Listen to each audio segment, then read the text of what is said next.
Instead of trying to resist the Quraysh's persecution with force, the Prophet looked for another way to safeguard his followers. In many ways, a far more radical step. He got them to leave Mecca, to abandon their homes and seek refuge on the other side of the Red Sea, in the African kingdom of Aksum, ruled by King Negus, a Christian.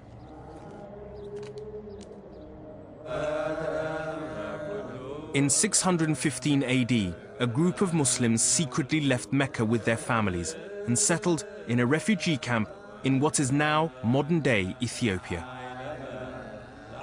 The Quraysh were incensed by this exodus. They immediately sent a delegation to Negus, the king of Abyssinia, in order to persuade him to send the exiles back home.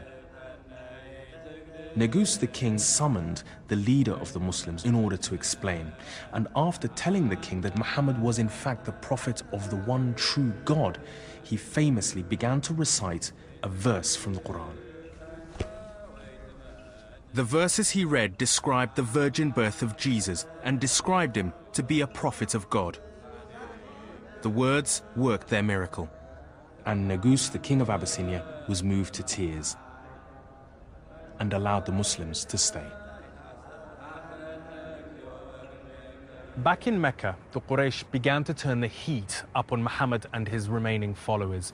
They instituted a citywide ban which basically prevented anyone from having anything to do with Muhammad and his entire clan. They weren't allowed to intermarry, they weren't allowed to trade, they weren't even allowed to buy food from the local markets. In Mecca, Muhammad and his followers were now public enemy number one.